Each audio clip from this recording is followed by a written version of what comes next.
Hello dear children, welcome back to science class. We have learned in our last class, we can measure various things that are there around us.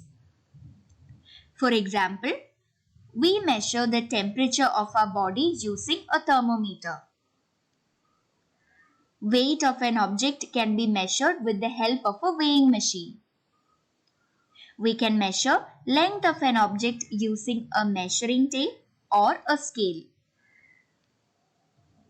Like this, we can measure various things that are there around us. But why do you think we need to measure various things around us? Yes, measurement is very important in our day-to-day life. For example, when we feel sick, we need to take medicine. But we know that only if we take medicine in proper amount, it heals our sickness. So we need to measure the medicine before we consume it. Same like that, when your mother cooks in the kitchen, she adds proper amount of ingredients into the dish that she makes for you. So she knows that only if she adds proper amount of ingredients after measuring it, then only she can make the dish a delicious dish for you. Same like that, there are various things in our day-to-day life that we need to do by measuring things. We have already learned about various units of measurements. For example, length is measured in meters, temperature in degrees Celsius or degree Fahrenheit, time in seconds, etc. In today's class, we are going to learn about length. How can we measure length? In the olden times, people used to measure length with the help of a handspan, foot step, or arm length, otherwise called cubit. So handspan is the distance between the small finger to the thumb. So this distance was considered to be a measurement. Same like that, people used their footsteps or arm length, otherwise called cubit, to measure length. But do you think this method of measurement is correct? No, this is because some people have bigger or smaller hand and feet compared to that of others. For example, when you compare your hand and feet with that of your parents' hand and feet, will that be the same? No. And when you measure length with handspan, will that be the same as your parents measuring the same length with their handspan? It will be different because you will have a smaller hand compared to that of your parents. That is why measuring length using handspan, foot step, or cubit is not considered to be the right method of measurement. We have learned that the standard unit of measuring length is in meters. So we can measure length in meters. So meters is represented with a small letter m. Length can be measured either using a scale, a measuring tape, or a meter rod.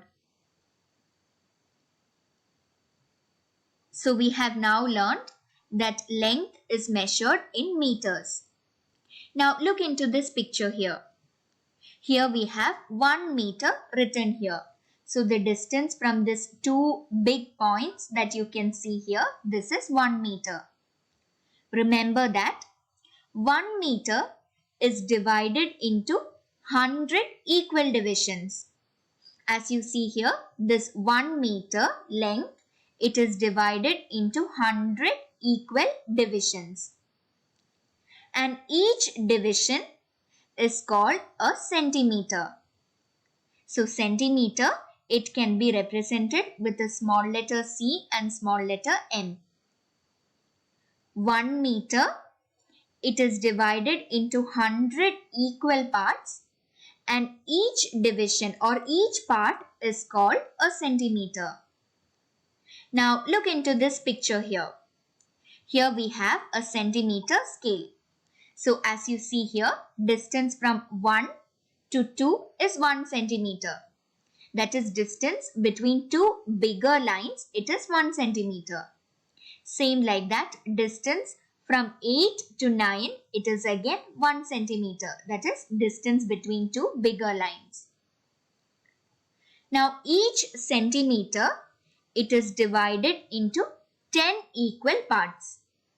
As you can see here, there are number of small lines between 8 and 9. That is 1 centimeter. So each 1 centimeter is further divided into 10 equal parts, which you see as small 10 lines. Now each of this part is called a millimeter. So millimeter can be represented by writing 2 small letter m. So we have now learned 1 meter, it is divided into 100 equal parts.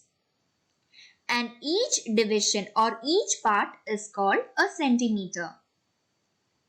And a centimeter is divided into 10 equal parts. And each division is called a millimeter.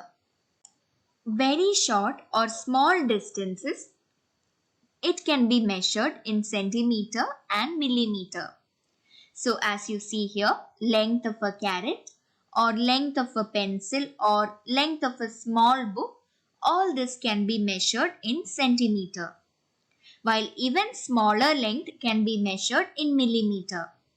For example, thickness of this carrot or thickness of your pencil lead, all these are small distances and that can be measured in millimeters. While longer or larger distances can be measured in kilometers. Now we all would have seen this type of board that is there on the road while you travel, isn't it? Yes. Now this is a kilometer board. Now this shows distance from one city to another. So distance between two cities can be measured in kilometers. So these are long distances and therefore they are measured in kilometers. Remember that 1 kilometer is equal to 1000 meters.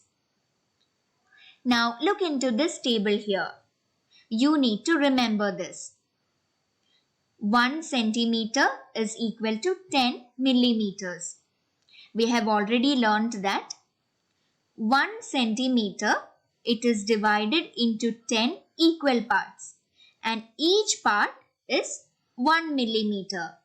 So as you see here, from 8 to 9, it is 1 centimeter and between 8 and 9, there are 10 equal parts and each part is equal to 1 millimeter. Therefore, we write 1 centimeter is equal to 10 millimeters. We have seen that distance between these two bigger points, it is 1 meter. And we know that 1 meter is divided into 100 equal parts. And each part is equal to 1 centimeter. Therefore, 1 meter is equal to 100 centimeters. Same like that. 1 kilometer is equal to 1000 meters. So you need to keep in mind that 1 centimeter is equal to 10 millimeters, 1 meter is equal to 100 centimeters and 1 kilometer is equal to 1000 meters.